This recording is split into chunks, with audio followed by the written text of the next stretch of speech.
Pemirsa, jangan lupa subscribe channel YouTube Official UTV, like dan bunyikan lonceng notifikasi Anda.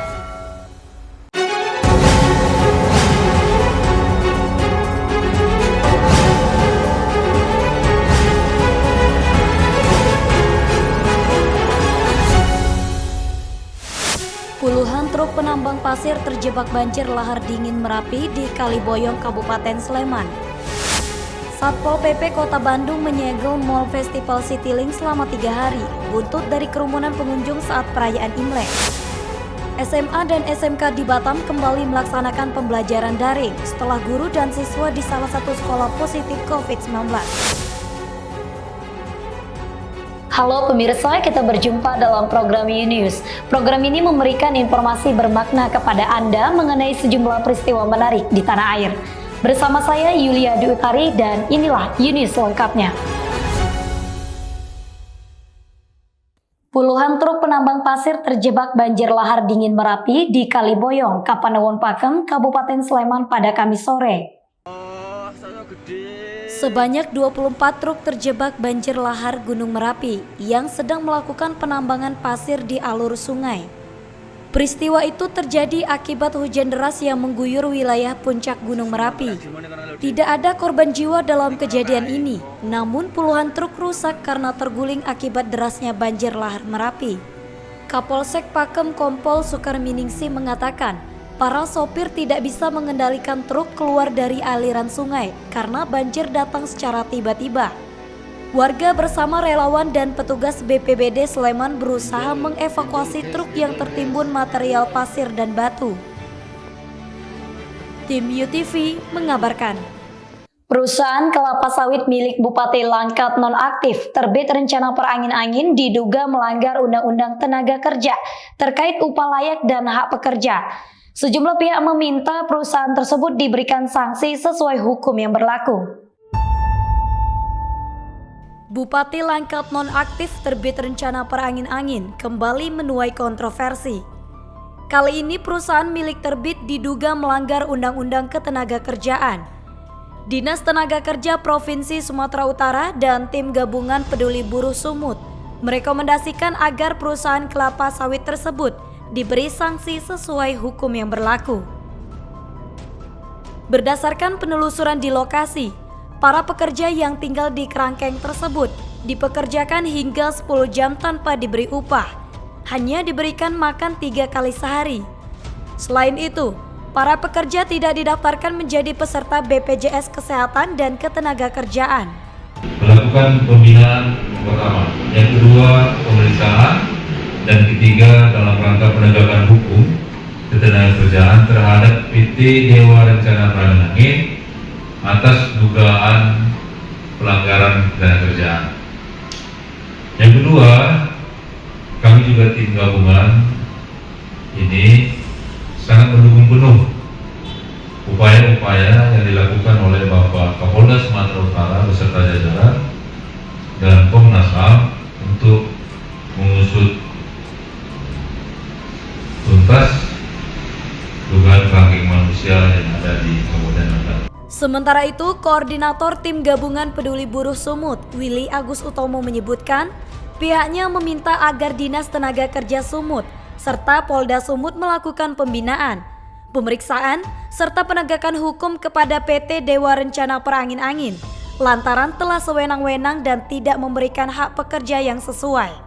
Intinya kami rekomendasinya yang resmi adalah sesuai dengan penegakan hukum ketenagakerjaan. Statement kami nantinya, kesimpulan kami akan kami serahkan kepada pegawai pengawas tenaga kerja yang berhak menyatakan apakah ini ada hubungan kerja, apakah ada perbudakan, apakah ini pusat rehabilitasi. Dari unsur ketenagakerjaan nantinya kami akan serahkan oleh pengawas. Nah, berdasarkan kesimpulan-kesimpulan kami tentunya.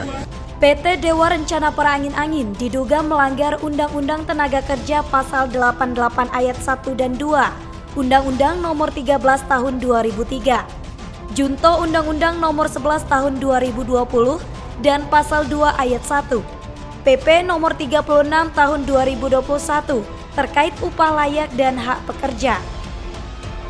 Dari Medan, Sumatera Utara, Kantor Berita Antara UTV mengabarkan. Pemirsa, video viral di media sosial menunjukkan seorang wanita melakukan protes ke petugas Bumame Farmasi yang mengirimkan hasil PCR positif COVID-19. Padahal wanita tersebut belum melakukan tes PCR sama sekali. Video viral ini memperlihatkan seorang wanita melakukan protes ke petugas Bumame Farmasi di kawasan SCBD Jakarta Selatan karena mendapat hasil tes PCR positif COVID-19. Padahal wanita tersebut belum melakukan tes sama sekali, namun sudah mendapatkan hasil antigen dan tes PCR dinyatakan positif COVID-19. Wanita itu mengaku baru saja mengisi data dan belum datang ke lokasi untuk dilakukan tes, namun hasil tes malah sudah keluar, sehingga merugikan dirinya yang berencana melakukan penerbangan ke Bali. Ia mengaku sudah menghubungi petugas Bumame hingga mengirimkan pesan di website, namun belum mendapatkan respon. Saya dikirimin, sementara sayanya belum ke sini. Hasil tes antigen, terus tadi pagi saya dikirimin hasil tes PCR, sementara sayanya belum datang. Iya, makanya ini kan aneh sekali. Orang saya belum datang kok udah dikirimin hasil. Terus dua-duanya positif lagi. Ini kan merugikan. Saya besok mau terbang ke Bali, gimana saya nggak bisa dong? Karena kalian udah bikin hasil tes palsu. Orang sayanya aja juga belum datang. Sementara itu, Bumame Farmasi mengakui insiden tersebut karena terjadi kesalahan pengiriman hasil tes kepada pelanggan yang mempunyai nama yang sama. Saat ini, Bumame Farmasi telah menyampaikan permohonan maaf atas kesalahan pengiriman hasil tes PCR. Pihak Bumame juga akan memperbaiki SOP pengiriman hasil tes PCR agar kejadian serupa tidak terulang kembali. Tim UTV mengabarkan. Petugas Satuan Polisi Pamong Praja Kota Bandung menyegel Mall Festival Citylink Kota Bandung selama 3 hari. Buntut dari terjadinya kerumunan pengunjung saat digelarnya atraksi barongsai pada perayaan Imlek 1 Februari lalu. Karena telah terjadi pelanggaran protokol kesehatan, sebagaimana yang telah diatur dalam Pasal 20 Peraturan Wali Kota Nomor 103, bahwa setiap event, konser musik, budaya dan olahraga dengan pembatasan kuota 50%. Tentu saja ya, setiap ada event kegiatan memang harus ada izin dulu, ya, izin rekomendasi dari gugus tugas kota Bandung karena wilayah lokasi kota Bandung. Nah, itu tidak dipenuhi oleh manajemen FCM. Usai penutupan mal selama 3 hari, maka mal dapat beroperasi kembali. Namun pihak kepolisian masih melakukan penyelidikan terkait potensi kegiatan tersebut melanggar Undang-Undang Kesehatan atau karantina. Satpol PP Kota Bandung juga tengah melakukan pemeriksaan terhadap sejumlah pusat perbelanjaan lainnya yang terindikasi melakukan pelanggaran serupa. Dari Bandung, Jawa Barat, Kantor Berita Antara, UTV mengabarkan. Jaksa penuntut umum dari KPK menghadirkan sejumlah saksi dari pihak pengusaha dan distributor rokok dalam sidang korupsi Bupati Bintan nonaktif Apri Sujadi di Pengadilan Negeri Tanjung Pinang pada Kamis kemarin. KPK kembali menghadirkan sejumlah saksi pada persidangan Apri Sujadi, terdakwa kasus pengaturan barang kena cukai dalam pengelolaan kawasan perdagangan bebas dan pelabuhan bebas wilayah Bintan tahun 2016 hingga 2018. Sejumlah saksi yang dihadirkan JPU dari KPK tersebut adalah sebagai berikut. Aman alias Erwin dari PT Berlian Inti Sukses dan CV Karya Putri Makmur Distribusi. Dwi Hariwibowo dari PT Pura Perkasa Jaya dan PT Universal Strategic Alliance. Reza Nuh Utama dari PT Pura Perkasa Jaya dan PT Universal Strategic Alliance. Jonghua alias Ayong dari PT Trio Bintan Anugrah. Joko Trianto dari PT Bintan Sayap Bintang. Nur Rafiq Mansur dari PT Putra Maju Jaya. Agus dari CV 3 Star Bintan. Selanjutnya, Dedi Chandra dari PT Global Indonesia dan Anwar dari PT Fantastik Internasional. Majelis Hakim Pengadilan Negeri Tanjung Pinang akan melanjutkan sidang kasus Apri Sujadi dan Muhammad Saleh Umar pada pekan depan dengan agenda yang sama, yakni pemeriksaan saksi. Dari Tanjung Pinang, Kepulauan Riau, Muhammad Khairuddin, UTV mengabarkan. Tim Satuan Tugas Kebakaran Hutan dan Lahan Bintan Timur, Kabupaten Bintan, sempat kewalahan memadamkan api yang membakar sekitar 3 hektar lahan gambut di Kampung Bangunrejo, Kelurahan Gunung Lengkuas, Kecamatan Bintan Timur pada Kamis siang kemarin.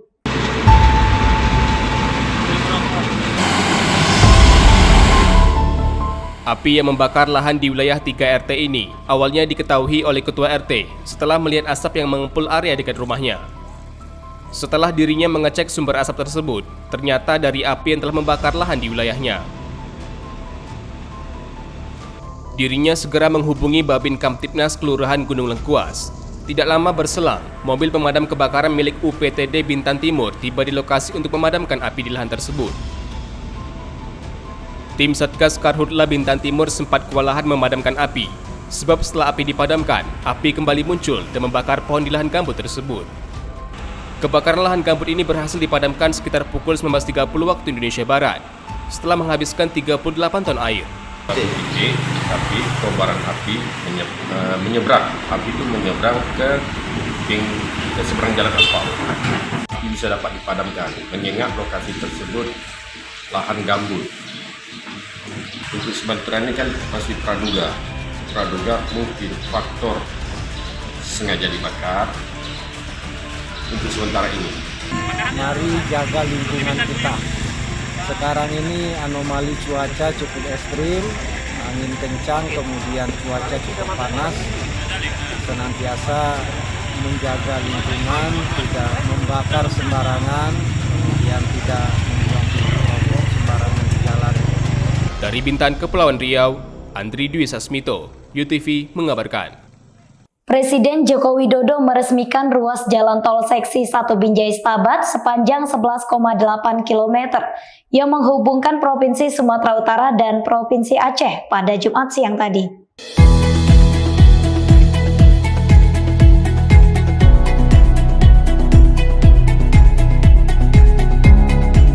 Jokowi menekankan bahwa jalan tol menjadi modal utama dalam menggerakkan roda perekonomian, sehingga akan mempermudah penyaluran logistik, barang, dan jasa. Selain itu, konektivitas antar wilayah seperti destinasi wisata, sentral perekonomian mikro kecil dan menengah bisa lebih praktis, sehingga dapat menekan ongkos produksi dari sisi pengiriman maupun penyediaan bahan baku.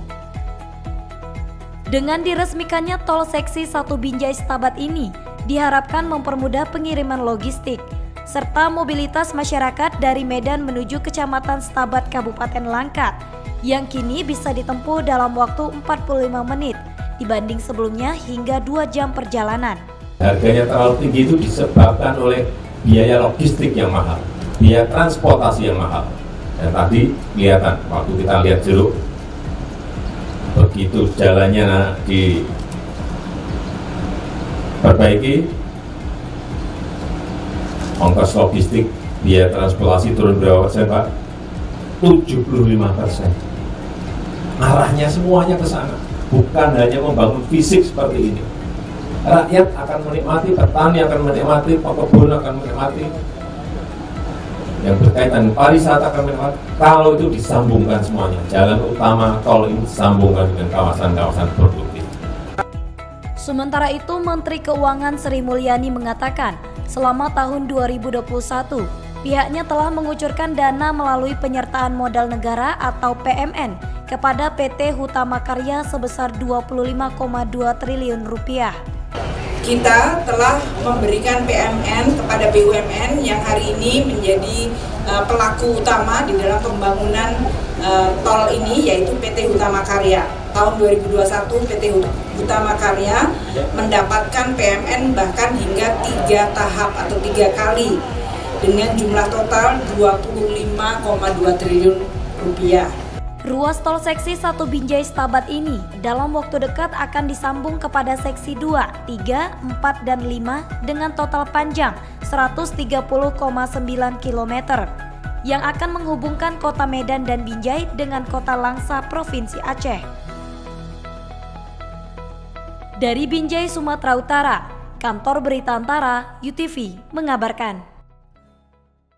Dinas Pendidikan Provinsi Kepulauan Riau kembali menginstruksikan kepada sekolah menengah atas dan SMK di Batam untuk kembali melaksanakan pembelajaran daring setelah diketahui 2 guru dan siswa di Batam terkonfirmasi positif COVID-19. Dinas Pendidikan Provinsi Kepri mengeluarkan surat edaran mengenai sistem pembelajaran online atau daring bagi SMA dan SMK di Kota Batam. setelah diketahui 2 siswa di SMA Negeri 4 Batam dan 2 guru di SMA Negeri 23 Batam terkonfirmasi positif COVID-19. Berdasarkan laporan dari Satgas COVID-19 Kota Batam, salah satu guru dari SMA Negeri 23 tersebut terpapar varian Omikron dan tengah menjalani karantina di RSKI Galang. Pembelajaran daring juga mulai diterapkan di Sekolah Kartini Batam, mulai 31 Januari lalu hingga 7 Februari mendatang. Benar sekali, sesuai dengan edaran yang dikeluarkan oleh Dinas Pendidikan Provinsi Kepri bahwa terhitung dari tanggal 31 sampai dengan tanggal 7 Februari kita dianjurkan untuk melaksanakan pembelajaran secara daring atau pembelajaran jarak jauh. Dan mulai dari hari Rabu kemarin, SMA Kartini sudah melaksanakan pembelajaran secara daring. Berdasarkan data Dinas Kesehatan Kota Batam, jumlah yang terkonfirmasi positif COVID-19 mencapai 60 pasien dan 50% terpapar varian Omikron. Pemerintah Kota Batam telah mengeluarkan surat edaran bahwa seluruh pasien positif COVID-19 wajib menjalani karantina di rumah sakit dan meniadakan karantina mandiri atau isolasi mandiri. Dari Batam, Kepulauan Riau, Panca Nugraha, UTV mengabarkan. Minyak goreng curah dengan harga Rp20.000 per liter masih ditemukan dijual di minimarket wilayah Bintan. Padahal pemerintah telah menetapkan harga minyak goreng curah Rp11.500 per liter. Hasil sidak Dinas Koperasi Usaha Mikro Perindustrian dan Perdagangan Kabupaten Bintan, di beberapa swalayan di Kecamatan Bintan Timur ditemukan masih ada swalayan yang menjual minyak goreng curah dengan harga Rp20.000 per liter. Padahal pemerintah telah menetapkan harga minyak goreng curah dengan harga Rp11.500 per liter. Seperti di minimarket Top Jazz yang masih menjual minyak goreng curah ke konsumen sebesar Rp20.000 per liter. Monitor tadi di lapangan bahwa memang masih terjadi harga yang lama ya, untuk minyak goreng curah itu harganya Rp19.000 sampai Rp20.000. Artinya itu masih harga lama. Nah, dengan munculnya surat edaran baru ini, maka kita akan mendesak kepada distributor untuk menerapkan sesuai dengan aturan yang terkini, sehingga ada beberapa jeda waktu beberapa hari mungkin untuk penyesuaian. Setia Kurniawan menambahkan, pihaknya akan memberikan sanksi tegas bagi pelaku usaha yang kedapatan masih menjual harga minyak goreng eceran dengan harga Rp20.000 per liter. Di situ dalam peraturan itu sudah dicantumkan sanksi administratif terkait pelaksanaan ini. Ada juga teguran pertama, kedua, ketiga sampai pencabutan izin usaha. Jadi kita tidak mengharap kepada pelaku-pelaku usaha ini tidak melaksanakan dari ketentuan yang diatur oleh peraturan perdagangan.